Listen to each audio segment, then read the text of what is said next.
Bonjour à tous et bienvenue dans cette nouvelle vidéo, j'espère que vous allez bien. Bienvenue aussi aux nouveaux abonnés, aux plus anciens, voilà, à tout le monde. Merci beaucoup pour vos abonnements, vos commentaires, vos likes, voilà, ça me fait toujours extrêmement plaisir. Voilà, donc bienvenue à tous et je suis très contente de vous retrouver pour vous présenter ce tarot qui est le Every Little Thing You Do Is Magic tarot de Kali Little et Montréal Seal. Alors c'est un tarot que j'ai montré rapidement dans une de mes dernières vidéos sur mes dernières acquisitions. Voilà. Je l'avais vu sur Amazon. Vous pouvez le retrouver très facilement sur Amazon. Donc c'est une édition de chez Potter. C'est un éditeur américain. Voilà. Donc l'intérieur du coffret, on a des petites étoiles. On a une belle citation à l'intérieur. Et puis tout le coffret décoré. Alors il y a beaucoup de pierres. Parce que dans ce tarot, on a une pierre associée pour chaque carte. Voilà, donc ça peut être super intéressant aussi cette partie-là. Alors, l'intérieur. Alors déjà, oui, avec le coffret, on avait un petit goodies. C'est ça, en fait, c'est un petit bout de carton, hein, mais qui permet de poser, de mettre une carte, voilà, comme ça. Et on a Every Little Thing You Do Is Magic, qui est écrit dessus. Voilà, donc ça peut être sympa pour poser une petite carte, voilà. Alors, le livret, parce que c'est surtout ça que je voulais vous montrer en premier. Donc, j'ai fait un travail de traduction pour que vous ayez un petit peu l'essence de ce tarot. Alors, ça commence comme ça. Donc, chaque petite chose que vous faites, en chacun de nous se trouve le héros et le guide de notre propre voyage magique. Il se manifeste de manière banale. Je vais juste pousser l'ordi, voilà. De manière banale ou discrète, tout au long de nos journées. Lorsque notre instinct nous dit de faire quelque chose de gentil, lorsque nous tournons à droite au lieu de tourner à gauche, lorsque nous réfléchissons à une décision difficile et que nous disons « je suis fier de mes choix » malgré les difficultés, nous croyons sincèrement que chaque petite chose que vous faites est magique. Grâce à la pratique du tarot, tous les individus, quel que soit leur système de croyance ou leur héritage, ont accès à leur guide intérieur. Le tarot commence, comme nous, avec un fou aux yeux clairs, prêt à affronter le monde, la prudence soit damée. Il peut cependant être difficile de faire ce premier saut dans l'inconnu, surtout avec quelque chose d'aussi ancien et mystérieux que le tarot. Nous connaissons l'intimidation qui peut survenir lors de l'achat de votre premier jeu. Nous savons également qu'il est facile de tomber dans une ornière avec n'importe quelle pratique ou rituel dans sa vie. Et d'ignorer l'appel à l'introspection. Nous proposons le tarot comme une ressource et un système de soutien pour l'exploration et la validation de soi-même qui peut être utilisé tout au long de la vie. Le tarot nous met au défi d'être plus attentifs à la façon dont nous nous présentons à nous-mêmes, nous demandant de transformer les habitudes en rituels de pleine conscience. On est là. Nos habitudes régissent notre vie quotidienne. Elles peuvent prendre le dessus et consommer notre attention sans le savoir, nous éloignant de notre connaissance intérieure du vrai moi que nous désirons le plus être. Nous espérons vous fournir une base sur laquelle vous pourrez développer de nouveaux rituels divinatoires, pratiquer la confiance en soi et renforcer votre intuition. Le tarot est une grande boîte à outils pour acquérir une compréhension plus profonde du moi auquel vous aspirez. Que votre voyage intérieur soit une joie qui dure toute la vie, c'est magique. Voilà. Donc ça, c'est une très belle introduction. Ensuite, on a la notion de...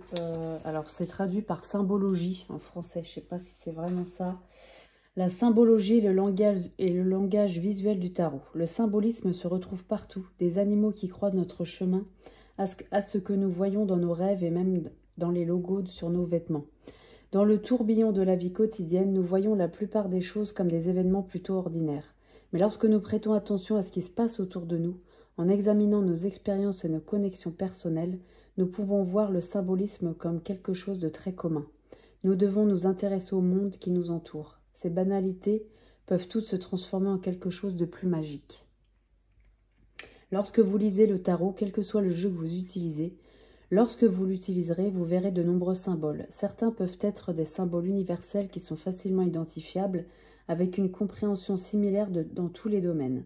D'autres sont plus spécialisés et certains seront entièrement personnels.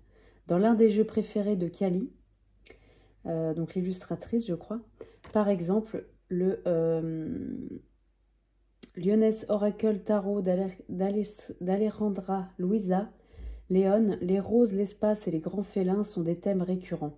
La plupart des gens seraient probablement d'accord pour dire qu'un lion a une signification bien différente par rapport à un chaton tigré. Si vous êtes historien, vous savez peut-être que dans le langage victorien, des fleurs, les roses de différentes couleurs signifient des choses différentes. Vous pourriez également avoir une anecdote personnelle sur une image et cela serait tout aussi important pour votre lecture. Si vous voyez un hibou, est-ce que je vais y arriver? Excusez-moi, hop. Si vous voyez un hibou sur une carte, par exemple, et qu'il vous rappelle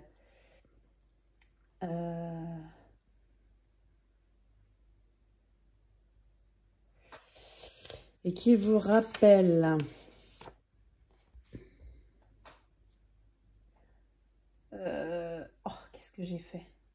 Excusez-moi, j'ai fait n'importe quoi. Je vais y arriver, je vais y arriver. Je vais y arriver. Voilà. Donc si on voit un hibou et si vous avez un t-shirt préféré de votre enfance, utilisez cette idée que peut signifier ce symbole de votre vie. Peut-être que la carte est liée à votre passé ou à un enfant intérieur.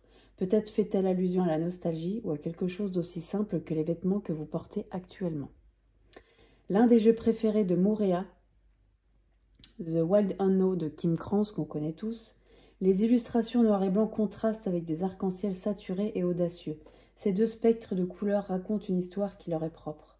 Le noir et le blanc peut évoquer la simplicité de certaines leçons de vie et la portée multicolore de l'expérience humaine. Une carte aux lignes sombres peut faire allusion à la nature lourde et imminente de la dépression, tandis que des rayons jaunes vifs peuvent indiquer une période de grande chaleur et bien sûr de luminosité. Ça c'est hyper intéressant, je trouve, pour le Wild Unknown du coup. Chaque jeu de cartes possède son propre langage et chacun vous parlera différemment. Lorsque nous prêtons attention à nous-mêmes et que nous nous connectons à nous-mêmes, depuis le sommet de notre esprit jusqu'aux profondeurs de notre intuition, travailler avec votre jeu de cartes doit ressembler à une conversation avec un ami de confiance. Et à notre avis, cette relation est en quelque sorte la partie la plus importante. Voilà, donc c'est une introduction, je trouve, qui est très intéressante. Alors ensuite, on a cette partie-là. Pourquoi nos cartes de justice... pourquoi les cartes de cour, pardon, ont été renommées. C'est écrit là. Pourquoi nos cartes de cour ont été renommées? Parce que c'est vrai qu'il y a beaucoup de choses renommées dans ce tarot. Donc elle nous l'explique là, je vais vous le lire. Si vous avez déjà utilisé d'autres jeux de tarot, vous avez probablement vu des cartes de cour étiquetées, appelées plutôt page, cavalier, reine et roi. Nous sommes ici pour bousculer les préjugés inhérents au monde traditionnel des cours royales. Dans notre monde du tarot, tout le monde est le bienvenu et a la possibilité de s'élever. Pour cette raison, nous avons renommé nos cartes de cour. Donc on a d'abord l'apprenti, qui sera donc le page. Hein, on le voit ici, hop. Donc l'apprenti, le page, une personne qui cherche à progresser ou à conquérir de nouvelles opportunités de progrès éducatif. Il lui reste encore beaucoup de chemin à parcourir avant de devenir maître de sa propre sagesse, de son influence et de ses compétences. Ensuite, on a le champion, qui est donc le cavalier. Quelqu'un qui a suivi une formation de haut niveau et qui a probablement gravi les échelons avec beaucoup de succès. Il a été loué de l'intérieur, mais n'a pas encore vraiment incarné la maîtrise intérieure de lui-même. Ensuite, on a l'oracle, qui représente la reine. Quelqu'un qui a fait quelqu'un qui a fait un travail interne pour rechercher une sagesse profonde. Cette personne a entrepris une quête de vision et réintègre bientôt le monde physique pour communiquer avec ceux qui ont besoin, qui ont également été de l'autre côté. Et ensuite, on a l'ancien qui est le roi, un sage paisible et puissant qui a vécu une vie bien remplie, s'est aventuré à l'intérieur et à l'extérieur, et a communié avec d'autres personnes issues de perspectives mondiales variées. Il a trouvé l'illumination et est prêt à partager sa sagesse pour élever les autres. Voilà. Donc on a une vision qui est quand même assez proche, je trouve, du tarot traditionnel, mais on a des petites différences. Alors ensuite, on a un petit mot sur la numérologie. Bon, je ne sais pas si ça vous intéresse, mais peut-être parce que la numérologie, ça fait partie du tarot. Je vais juste essayer de retrouver, si je peux, hop.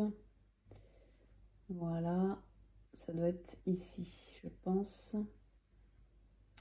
Voilà, alors.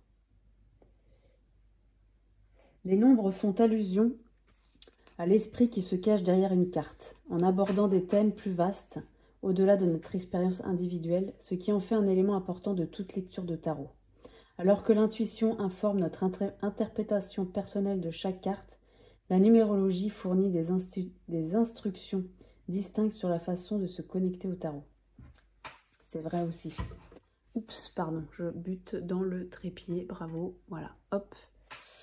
Alors ensuite, on a une brève histoire du tarot. Bon, je vais pas vous le lire ça parce que c'est juste l'histoire du tarot. Il existe plein de choses là-dessus. Je vais pas trop alourdir ma présentation non plus. C'est surtout la vision de l'auteur que j'avais envie de vous présenter en fait.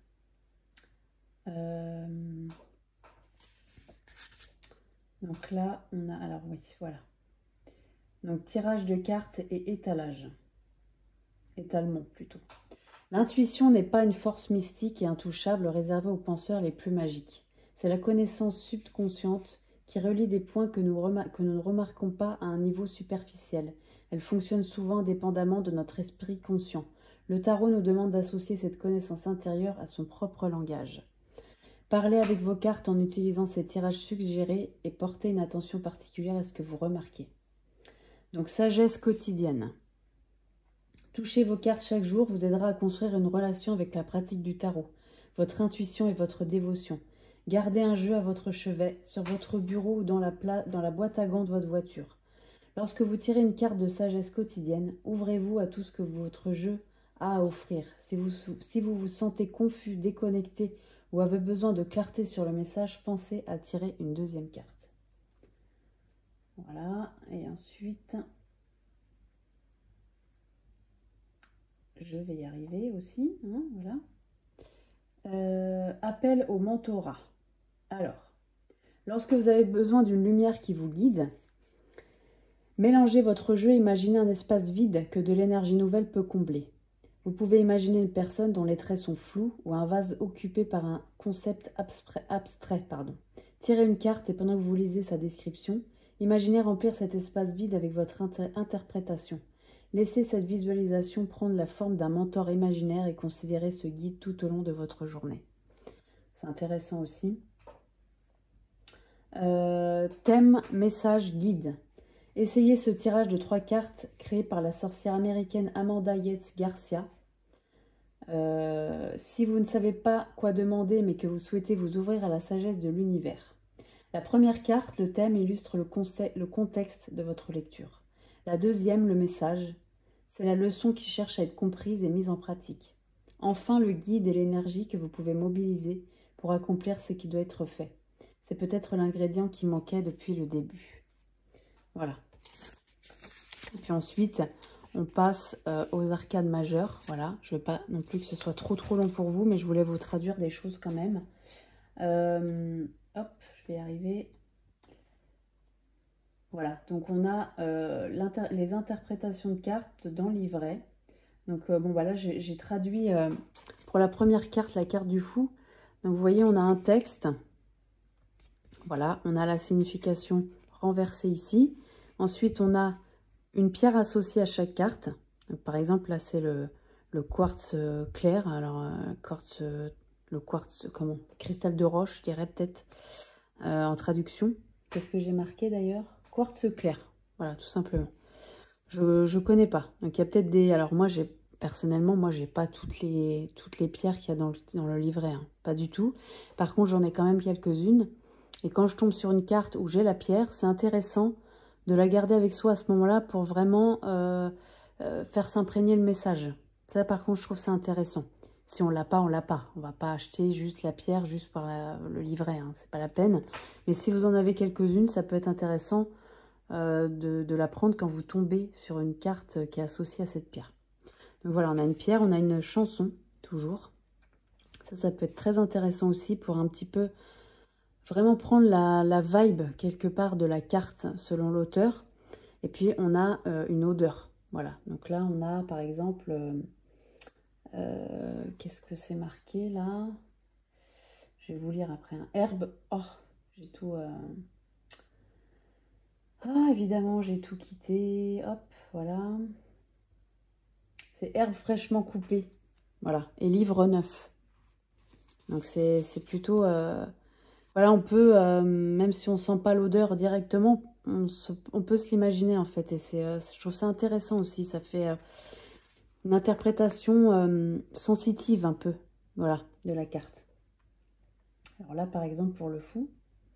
Donc le fou est la carte du monde naturel, incarnant un esprit d'insouciance. L'instinct de gambader a pris le dessus et nous nous retrouvons à sauter par-dessus des canyons vers l'inconnu. Même si la curiosité a peut-être tué le chat, cette carte fait confiance au fait que la satisfaction des leçons apprises en cours de route ramènera le chat à la maison. On va voir la carte après. C'est peut-être un peu téméraire de courir librement, mais pourquoi ne pas être un peu téméraire? Explorez, partez à l'aventure, exprimez-vous. Soyez le bouffon de la cour qui dit la vérité masquée par l'humour. Faites confiance aux impulsions brutes qui sont en vous. Il est temps de sauter. Donc après, en signification inversée, on a dénoncez-vous lorsque vous ne faites pas confiance à votre instinct. Qu'est-ce qui vous retient? Prenez le risque de vous éviter prenez le risque que vous évitez et ne vous souciez pas d'une planification parfaite. Soyez un imbécile et cela pourra vous rapporter des choses que vous n'auriez jamais imaginées. Voilà. Après en numérologie, donc on a le 0 là, voilà. Donc, oh, j'ai encore quitté, excusez-moi. Ah, voilà, hop. On a donc le commencement, l'infini, la plénitude, le mystère et le potentiel. Voilà, donc on a ça pour toutes les cartes, même pour les mineurs, c'est la même chose. On a le même... alors, il y a peut-être un tout petit peu moins de texte, peut-être dans les mineurs, mais il y en a quand même. Il y a toujours la pierre, la musique, l'odeur, voilà, et il y a quand même le texte. Voilà, donc je trouvais ça sympa. Est-ce que je vais retrouver... Hop. Je ne vais pas retrouver...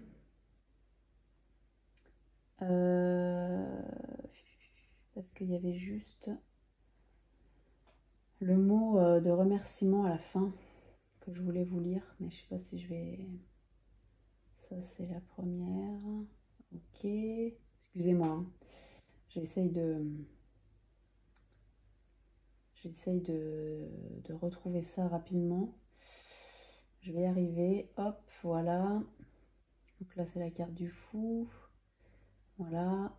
Les étalements. Numérologie. Ouais, bon, je ne l'ai pas. Je ne l'ai pas... Je vais essayer de le traduire comme ça à l'oral. Donc, nous espérons que le tarot Every Little Thing You Do is Magic vous inspirera pour créer de l'espace pour votre expansion personnelle. Considérez cela comme une permission de prendre l'espace que vous avez besoin. Et rappelez-vous que le héros retourne toujours d'où tout commence soi-même. Voilà. Nous vous souhaitons une belle aventure et un beau voyage chez vous. Voilà. Donc c'est plutôt sympa ce petit livret. Voilà, alors l'intérieur. Voilà, on a des belles petites étoiles. Voilà, je trouve que pour l'automne-hiver, il est plutôt pas mal. Même s'il fait toute saison sans problème. Hein. Hop, voilà le dos de carte. Donc là, on a un format qui n'est pas classique. On a un format plus haut et plus large. C'est plus un format carte oracle finalement. Je vais prendre une carte de tarot classique pour vous montrer la différence. Je l'avais déjà fait dans une autre vidéo, je crois. Ouais, voilà. Donc, vous voyez, c'est plus haut et plus large. Hop. Voilà, donc on a quelque chose de plutôt brillant quand même. Voilà. On a des tranches neutres. Et voilà le genre d'illustration. Donc moi j'aime beaucoup, je trouve que c'est... alors c'est particulier, hein, c'est pas forcément un tarot qui va plaire à tout le monde. Moi je le trouve original, je le trouve touchant. Il y a quelque chose, alors il y a du dessin mélangé à du collage. Donc il y a un mélange un peu des deux. Et je trouve ça très original en fait. On a cette ouverture qui représente comme une porte, un peu comme un passage, comme si on allait rentrer dans la carte finalement. Donc je trouve ça plutôt intéressant avec ces petites étoiles sur les côtés comme ça. On a le fond, il n'est pas blanc, il est crème, ouais, il est couleur crème. Voilà. Et on a un fini, alors je sais pas si on verra bien là, si on voit un petit peu, en fait c'est un petit peu, vous voyez la carte, la texture, c'est un petit peu piqueté. Voilà. Donc c'est assez original. On a une bonne qualité de carte, hein, voilà. Et donc, toutes les cartes sont numérotées. Voilà. Donc ça, par contre, j'ai rien vu dans le livret par rapport à ça. C'est un peu dommage parce que, effectivement, on a un numéro pour chaque carte. Donc c'est assez particulier. On ne voit pas ça dans tous les tarots. Bon, ça peut permettre de remettre dans l'ordre. Voilà, éventuellement, plus rapidement. Je vous avouerai qu'à part ça, je vois pas trop l'intérêt parce que la numérologie, on s'en sert dans le tarot, mais pas avec un numéro 62. Je peux me tromper dans ce que je dis, évidemment, mais il ne me semble pas. Donc, je vois plus ça comme une façon de reclasser rapidement le tarot. Voilà. En tout cas, pour les mineurs. Voilà. Puisque on n'a pas cette notion, par exemple, pour les cartes de cours. Là, on a donc l'apprenti, c'est le valet. Voilà. On a le numéro 74 pour le pentacle. Bon. Je vous avoue que moi, ça, je m'en sers pas du tout. Hein.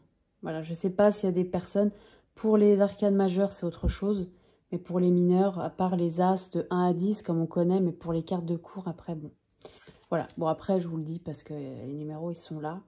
Donc, vous voyez, on a vraiment quelque chose de... Alors, on n'a pas une représentation traditionnelle du tarot. Il y a des choses... Moi, je trouve que ce tarot, il demande quand même un petit peu de réflexion. Il demande à ce qu'on se pose avec lui. Vous voyez, par exemple, la carte du diable. C'est pas vraiment une représentation traditionnelle du diable. Et il y en a beaucoup comme ça. C'est plein de symbolisme. Alors, il y a beaucoup de champignons dans ce tarot. J'adore. Donc, vous voyez, souvent, alors, il n'y a pas d'humain, en fait, dans ce tarot. Il y a beaucoup d'animaux, beaucoup de plantes, beaucoup de végétaux. C'est très relié à la nature. Et l'animal, il est en noir et blanc, fond crème, hein, du coup, comme le tour de la carte. Donc voilà le fou. Donc on voit ce lapin. Alors c'est marrant parce qu'elle parle du chat dans le livret. Mais il n'y a pas de chat en fait là. Il y a quelqu'un qui fait du surf en bas là. Ouais, c'est assez... voilà. Bon, il faut aimer hein, parce que l'empereur, je la trouve très jolie. Voilà, je trouve que c'est un tarot qui change et qui amène une autre réflexion. Moi, les tirages que j'ai fait avec ce tarot, j'ai pas vu forcément ce que je vois dans un tarot traditionnel, même si je vois les correspondances. Là, par exemple, pour le 3 de Pentacle, le travail d'équipe, on voit bien. Hein, donc là, on a des guêpes avec la ruche, donc c'est le travail d'équipe, etc. Donc il y a quand même, il suit le Rider-Waite, hein, sans problème. Il y a des fois où il nous dit autre chose. Il nous dit autre chose. Voilà, le 2 de coupe, je le trouve très joli.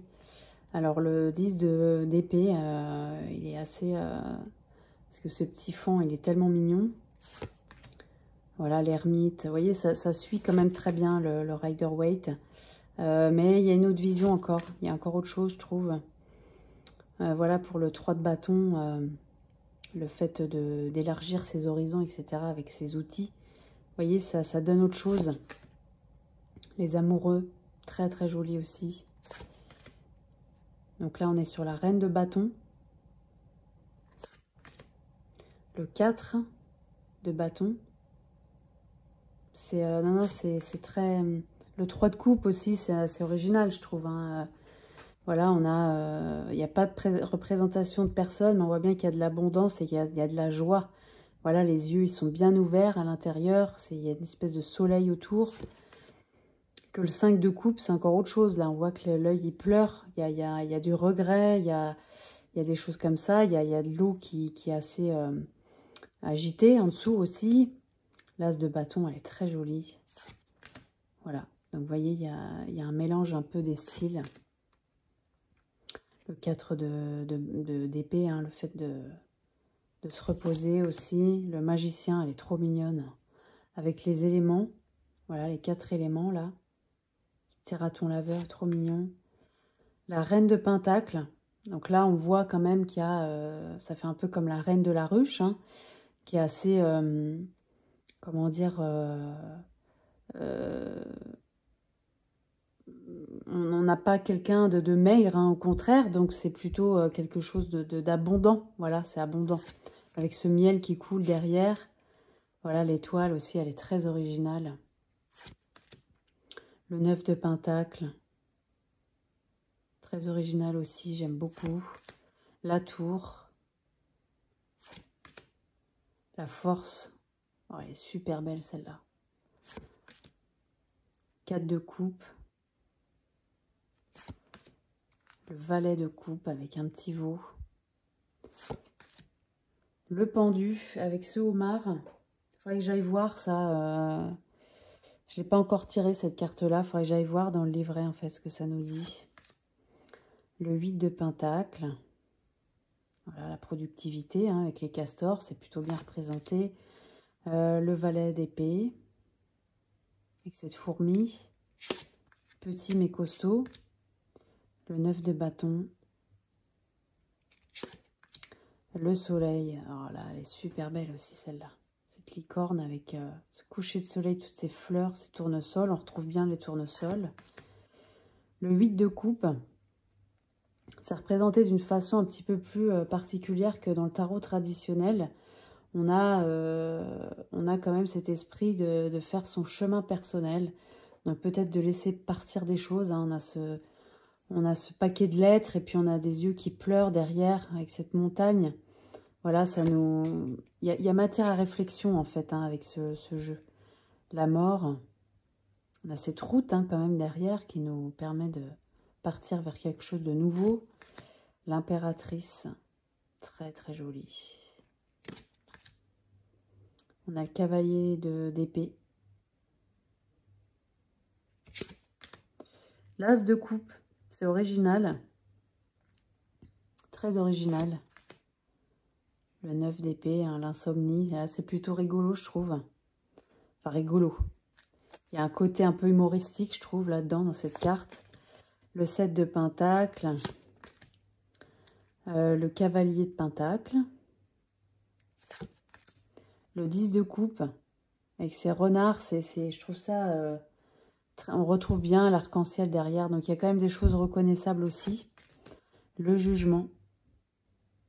Alors, il faudrait que j'aille voir pourquoi il y a cette panthère comme ça, des neiges. C'est une panthère des neiges, on dirait.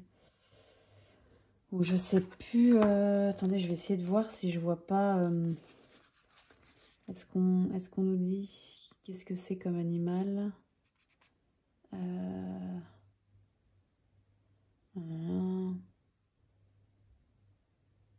Non, j'ai pas l'impression. On a ce cercueil qui est ouvert là. C'est assez particulier, hein. Et ce papillon. C'est quand même la reconnaissance, hein. Ce papillon couvre ses ailes et on dirait que les yeux, ils tombent des ailes. Donc il y a quelque chose. Et puis la panthère, elle a une vision lointaine et claire. Le 10 de bâton. Le fardeau. Voilà, on voit bien, hein, il y a l'orage derrière. Le cavalier de coupe. Avec ce combattant, je crois, ça s'appelle. La reine de coupe. Très très jolie cette baleine. Avec toutes ces perles derrière. Le chariot. Avec ces deux chevaux qui ont le même corps. Alors je sais qu'Aurélia, m'a dit que dans le tarot de Marseille, on retrouve ça. Alors c'est vrai que le tarot de Marseille, je ne l'utilise plus du tout. Il faudrait que je retourne voir, j'ai pas été voir ça. Le 6 de coupe, c'est trop mignon. Le 8 d'épée, hein, le fait d'avoir des pensées limitantes. Le 8 de bâton, très très joli. Le 10 de pentacle, hein, l'héritage, la transmission, voilà, on a tout ce village-là, ce patrimoine. La justice, très particulière. La tempérance, elle est jolie celle-là. Le 3 d'épée, là on est sur un... Alors les épées, elles transpercent un cœur et pas l'oiseau, mais on sent que voilà, l'oiseau en pâtit. Le 9 de coupe, elle est très mignonne, ce petit chien. Le 7 de bâton. Le 5 de bâton avec ces chiens qui se disputent, la rivalité. Hein. Ouais, ils n'ont pas l'air bien méchants. Hein. L'as d'épée, je l'adore, celle-là, je la trouve magnifique. Très très belle. Le roi de pentacle, il est bien assis, bien en place, avec tous ces champignons derrière. La grande prêtresse, très très belle, avec tous ces améthystes là, la lune. Le 7 d'épée, très belle. Le 2 de pentacle. Voilà, jongler avec ce qui se passe. On a les vagues là, hein, le bateau, il va peut-être se prendre une vague. Mais bon, la tortue, elle sait nager, elle. Le roi de coupe, ce bel hippocampe. Le 6 d'épée. Alors là, le 6 d'épée, il est dans la lave, là, l'oiseau. On a une éclipse solaire derrière. Vous voyez, il y a beaucoup de symbolisme. Le 2 d'épée. Voilà, idée contradictoire. Ouais, ça pas savoir quoi faire. Le monde. Alors là, on a plein d'animaux. Et puis, on a cet escalier vers ce passage vers l'univers, hein, tout simplement. Et le 6 de pentacle. Voilà, ces deux petits chiens qui sont trop mignons. Voilà. Donc voilà pour ce tarot. J'espère que ça n'aura pas été trop long. J'ai été un peu longue sur le livret. Mais bon, j'aime bien quand même vous traduire des choses. Parce que les jeux en anglais, je sais que... Voilà, il y a des personnes qui n'aiment pas. Mais bon, déjà maintenant avec Google Traduction, en prenant la photo, ça va super vite. Mais voilà, je tenais quand même à vous traduire des choses pour que vous ayez un petit peu l'essence de ce tarot et ce qu'ont voulu faire les auteurs. Voilà, tout simplement. Voilà, et bien écoutez, j'espère que cette petite présentation vous aura plu. Voilà, n'hésitez pas à me dire si vous aimez ce jeu ou pas, parce que je sais qu'il va peut-être pas forcément plaire à tout le monde, il est particulier. Mais moi, je le trouve super intéressant, je trouve qu'il fait toute saison. Et puis, voilà, pour la rentrée, pour l'automne qui arrive aussi, je trouve qu'il peut être sympa. On a un tour crème, mais on a un intérieur quand même qui est assez coloré malgré tout. Donc, voilà, ça nous donne un passage vers quelque chose dans cette fenêtre. Un passage et voilà, on change de saison aussi, donc je trouve ça intéressant. Voilà, je vous remercie infiniment de m'avoir regardé et je vous dis à très bientôt pour une nouvelle vidéo. Merci beaucoup.